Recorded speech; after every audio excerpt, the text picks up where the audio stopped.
People talk a lot about the superheroes in the Incredibles universe, both from the old generation and the new one.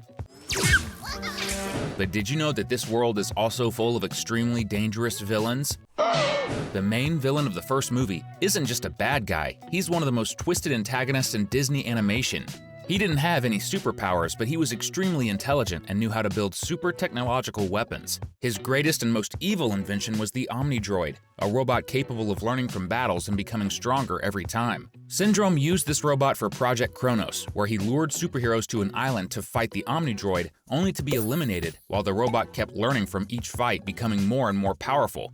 In this game, Syndrome wiped out almost all of the old generation of superheroes, even some who were Mr. Incredible's friends, like Gazerbeam. And if that wasn't enough to convince you that we're talking about a complete psychopath, he also launched missiles to blow up a jet where Elastigirl was, fully aware that her kids with Mr. Incredible were inside, and felt zero compassion when he thought he had managed to wipe them all out. Syndrome also didn't care at all when Mr. Incredible grabbed Mirage, who worked for him, and he threatened to kill her. Later, he said he knew Mr. Incredible wouldn't actually do it, but honestly, it seemed more like he just didn't care what happened to his own employee. Syndrome's plan was to train the Omnidroid enough so that no hero could ever defeat it except for him.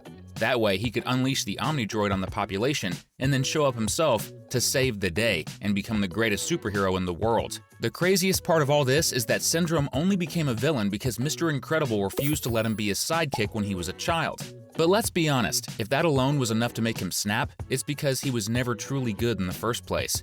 And he's not the only one who did terrible things in this universe. Today we're going to tell you everything about the darkest villains in The Incredibles. So grab your popcorn, because another episode of Cinewave is about to begin. One of these villains is Screenslaver from The Incredibles 2, whose real identity was Evelyn Dever. While her brother Winston Dever was a huge supporter of the Supers and wanted them to protect the world, Evelyn hated superheroes and believed they made regular humans weak by always expecting someone to show up and save them. That's why Evelyn used hypnotic technology to become the villain Screenslaver and destroy the credibility of superheroes, all without revealing her true identity and pretending to be a supporter of the Supers' cause just like her brother. She was a tech genius just like Syndrome and invented the hypnotic device that was crucial for her plan. But she also proved to be extremely manipulative even without using hypnosis, fooling people into believing that an innocent man was the real Screenslaver. Later, she even managed to hypnotize several superheroes and force them to fight the Incredibles. This ability is extremely dangerous, making Evelyn a threat even without having to fight directly. The Parr family should be thankful she and Syndrome never teamed up, because together they would have been unstoppable. Besides the villains who appear in the movies and are clearly evil, we also need to talk about some superheroes that we got to know better through the files of the National Supers Agency, the NSA. Because even though they were technically heroes, some of them had character flaws that really make you wonder if they weren't actually villains in secret. That's the case with Gamma Jack, one of the Supers eliminated by Syndrome. He was a very superficial and arrogant hero who believed supers were better than regular people without powers. He did some pretty shady things, like focusing on saving attractive women before anyone else and having the habit of killing supervillains he fought instead of just arresting them. All these dangerous traits made the NSA constantly monitor him to stop him from committing a crime. After all, Gamma Jack's power was manipulating radiation, something that could make anyone drop dead instantly or at the very least develop a deadly disease. So fans have good reason to believe Gamma Jack might have secretly been a villain. The NSA could have kept an eye on him, but how long did it take them to figure out his darker side? And what might he have done before he even started raising suspicion? In fact, what if Gamma Jack did something terrible and the NSA found out about it? The organization might have just swept the whole story under the rug. Honestly, they could have done that several times, because after all, Gamma Jack is still working for them as a superhero. And what about you? Are you also excited to find out who's going to be the main antagonist in The Incredibles 3? If so, drop a comment down below with #villain. I'm surrounded by idiots. Few people know this, but after the release of the first movie in 2004, the Parr family starred in a comic book series that showed brand new adventures of the Incredibles. And these comics introduced a very interesting villain called Zarek. The evil acts he committed in the published issues put him on the same level as Syndrome and Screenslaver. In fact, we could even say he was more successful than both, because he managed to manipulate public opinion so that everyone hated the Incredibles. And it got worse when the villain sent a giant robot to attack the city in the hero's name. In a way, the villain actually came out victorious in that story, since the last issue ends with the Incredibles walking away in shame. Because the comic was canceled, we never found out what happened afterward. These comics aren't canon, as they take place in an alternate timeline where The Incredibles 2 never happened. but Zarek definitely deserves a spot on this list, especially because defeating the Parr family wasn't even his worst deed. Laundry Quinn Walker, one of the artists involved with the comics, revealed some information about the villain that never made it into the issues due to the cancellation. According to him, Zarek was over 200 years old and prolonged his life artificially through cruel experiments. In one of those experiments, Zarek used a machine to take the lives of every person born on a specific date in order to rejuvenate himself. He must have wiped out thousands or even millions of people with this twisted scheme, which makes him a far worse and more dangerous villain than Syndrome. In fact, he was originally supposed to be the villain of the first movie before being replaced by Syndrome. But it's a good thing that didn't happen, because the Parr family would have been completely doomed in his hands. If you think the NSA wouldn't dare to cover up the dirty secrets of its heroes, like it might have done with Gamma Jack, then you don't know the truth about Psychwave, another superhero from the old generation who ended up being eliminated by Syndrome during Project Kronos. Because the truth is, she had already committed crimes. Psychwave had the power to control minds. She was like Screenslaver, but without needing any technology to turn others into slaves. She first discovered her abilities as a teenager, when she made a friend's boyfriend break up with her just so he could be with Psychwave instead. From that point on, Psychwave used her power to steal boyfriends from multiple people, completely disrespecting their free will.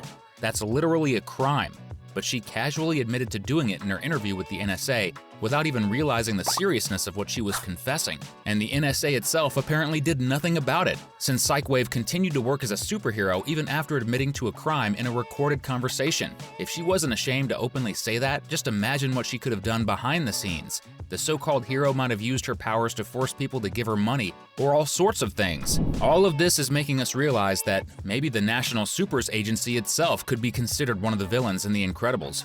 Sure, the NSA's agents might help the Parr family when needed, but it seems like they're more worried about maintaining order than actually doing good. We've already talked about how the agency goes way too easy on supers who have personality flaws and does nothing against those who commit serious crimes, as long as those crimes stay hidden. And speaking of secrets, a deleted scene from The Incredibles 2 shows that the NSA is a lot darker than we could have imagined. Remember how the NSA agents have devices that can erase people's memories?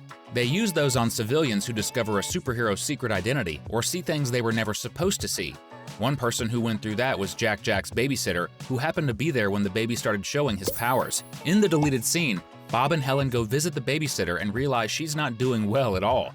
Having her memory erased seemed to cause serious side effects on her mind, as she started acting robotic and weird, and it looked like she was suffering inside, as if the trauma from what happened while babysitting Jack was still there. In short, the NSA doesn't just erase people's memories, it basically brainwashes them completely, making sure they never go back to being themselves again. That sounds exactly like something an evil organization would do, don't you think? Whether you agree or not, how about subscribing to the channel so you can catch all of our videos about your favorite animated series and movies? We promise we won't brainwash you. To wrap up the topic of the NSA and villainous heroes, we have to talk about Blaze-Stone, yet another one who died because of Operation Kronos. She's an even more unusual case than Gamma Jack and Psychwave, because Blaze-Stone had actually been an outright villain in the past. That was until she was arrested and imprisoned by the NSA, who managed to convince her to become a superhero. Blaze-Stone had to be closely monitored by the agency to make sure she was following the rules, since we're talking about a super with serious anger management issues. Eventually, Blaze-Stone grew tired of the NSA and betrayed the organization, gathering a group of henchmen she herself had locked up in the past to steal various items and escape. However, she was defeated by Elastigirl and other heroes. This was actually shown in a prequel book starring Elastigirl. The Underminer is kind of a funny case because even though he doesn't seem that threatening, he gave the Incredibles a huge amount of trouble at the start of the second movie, and still managed to get away. Even after the film's ending, he remains free and could easily make a comeback in The Incredibles 3. He lives underground and operates a giant drill capable of destroying large areas and moving beneath the surface. And all of this makes him very similar to the Mole Man, a villain from Fantastic Four. And yes, he is a reference, since the Incredibles themselves were heavily inspired by the Fantastic Four. Want to keep having fun with us? Just click on one of the videos we left for you on the screen. Thanks, and see you next time!